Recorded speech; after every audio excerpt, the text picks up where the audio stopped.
Selamat pagi Bapak, Ibu, dan saudara-saudari yang terkasih. Salam jumpa kembali bersama saya, Yoyo Sugiarto dari Paroki Santo Stefanus, Surabaya.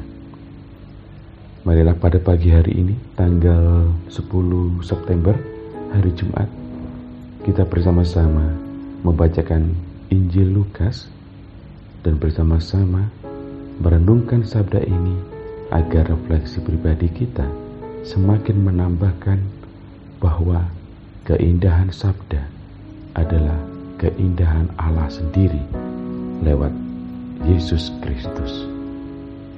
Marilah kita berdoa. Dalam nama Bapa dan Putra dan Roh Kudus. Amin. Syukur kepadamu Tuhan, pagi hari ini Engkau memberikan kami napas kehidupan. Engkau memberikan kami pikiran dan hati, sehingga keceriaan kehidupan ini menjadikan diri kami menjadi pribadi yang semakin hari semakin baik. Semoga sabdamu memberikan inspirasi dan refleksi yang indah, agar masing-masing dari kami semakin hari semakin menjadi baik akan sabda kudusmu, sabda ilahimu yang telah kau ajarkan lewat Injil sucimu dari Lukas. Amin. Inilah Injil suci menurut Lukas, bab 6 ayat 39 sampai 42. Yesus mengatakan pula suatu perumpamaan kepada mereka. Dapatkah orang buta menuntun orang buta? Bukankah keduanya akan jatuh ke dalam lubang? Seorang murid tidak lebih daripada gurunya, tetapi barang siapa yang telah tamat pelajarannya akan sama dengan gurunya. Mengapakah engkau melihat selumbar di dalam mata saudaramu, sedangkan balok di dalam matamu sendiri tidak engkau ketahui? Bagaimana engkau dapat berkata kepada saudaramu, saudara, biarlah aku mengeluarkan selumbar yang ada di dalam matamu, padahal balok yang di dalam matamu tidak engkau lihat? Hai orang munafik, keluarkanlah dahulu balok dari matamu, maka engkau akan melihat dengan jelas untuk mengeluarkan selumbar itu dari mata saudaramu. Demikianlah Injil Tuhan. Terpujilah Kristus. Bapak Ibu yang terkasih, saudara-saudariku yang dikasihi Tuhan, Tuhan Yesus setiap kali memberikan perumpamaan-perumpamaan yang memberikan kita pelajaran pribadi, pelajaran agar kita bisa melihat diri sendiri tanpa seringkali menghakimi orang lain. Hal menghakimi orang lain bukan barang biasa, namun terlalu biasa kita menghakimi orang lain, menuntut orang lain, menjadikan orang lain alibi agar kita tidak bisa terlihat bahwa diri kita kurang. Bapak Ibu yang terkasih, Tuhan Yesus memberikan satu perumpamaan tentang dua orang buta. Bagaimana mungkin sama-sama buta, orang buta menuntun orang buta? Bukankah keduanya akan jatuh dan terperosok dalam lubang yang sama? Kemungkinan ini menjadikan gambaran cara berpikir yang sangat sederhana.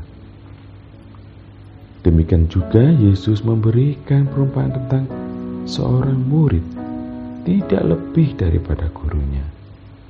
Tetapi barang siapa yang telah tamat pelajarannya akan sama dengan gurunya. Artinya, Seorang murid bisa belajar banyak dari seorang guru, bukan ingin menyaingi, bukan ingin memperlihatkan bahwa aku lebih pintar, lebih pandai, lebih daripada seorang guru, bukan. Namun disinilah artinya belajar, dan belajar untuk bisa mengakhiri pelajaran kita bersama seorang guru, dan disitulah kita bisa mengetahui nilai-nilai bagaimana menjadi seorang guru, bahwa belajar itu tidak ditentukan sampai batasan karena aku lebih pintar, karena aku lebih tahu, karena aku lebih, bukan. Namun takaran itu bisa kita lihat dengan batasan kerendahan hati. Apa kerendahan hati? Kerendahan hati hanya dimiliki oleh orang yang beriman, orang yang berorientasi, orang yang bertitik tolak dari ajaran Kristus lewat sabdanya.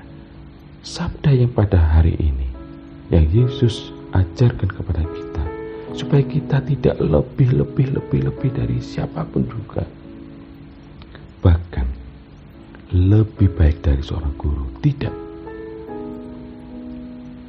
Inilah yang menjadi ciri yang paling ringkas, yang paling sederhana. Melihat selumbar di dalam mata saudaramu. Badan kita dituntut untuk melihat selumbar yang ada di dalam mata kita sendiri. Sulit, bukan? Ya, karena manusia sudah ditutupi oleh keangkuhan, oleh rasa diri, oleh rasa-rasa yang ingin super. Namun di sini Tuhan Yesus ingin menyadarkan kepada kita agar kita tidak menjadi orang munafik. Kita bisa menjadi pribadi yang bisa menyatakan diri kita, aku adalah anak Allah. Aku adalah anak Allah yang penuh kasih. Aku adalah murid Yesus karena sabdanya mengasihi dan mendamaikan, agar aku melihat orang lain adalah karena kebaikannya, adalah karena apa yang aku ingin lihat kebaikannya itu, dan aku bisa melakukan sama supaya aku menjadi pribadi yang baik juga. Bapak, Ibu, dan saudara-saudara terkasih, munculkanlah, tumbuhkanlah iman dan kasihmu, karena orang lain adalah sahabatmu, karena orang lain adalah saudaramu. Keindahan, keburukan, kekurangan, tutuplah dengan kasih, agar kita bisa selalu berbuat damai kepada siapapun juga. Maka kita mencirikan pribadi yang damai itu sendiri, pribadi yang penuh kasih itu sendiri. Amin. Marilah kita berdoa.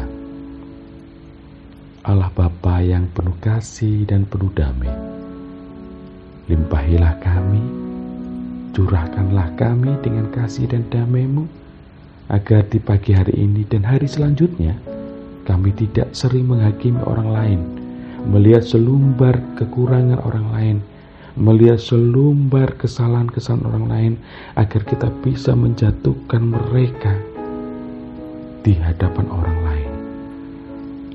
Semoga karena sabdamu yang penuh kasih, karena sabdamu yang kami imani, kami bisa menjadi pribadi yang baik terus-menerus, baik selamanya, agar bukan karena aku, tetapi karena kamu, ya Tuhanku, ya Yesusku, yang memberikan kasih dan damai itu sendiri.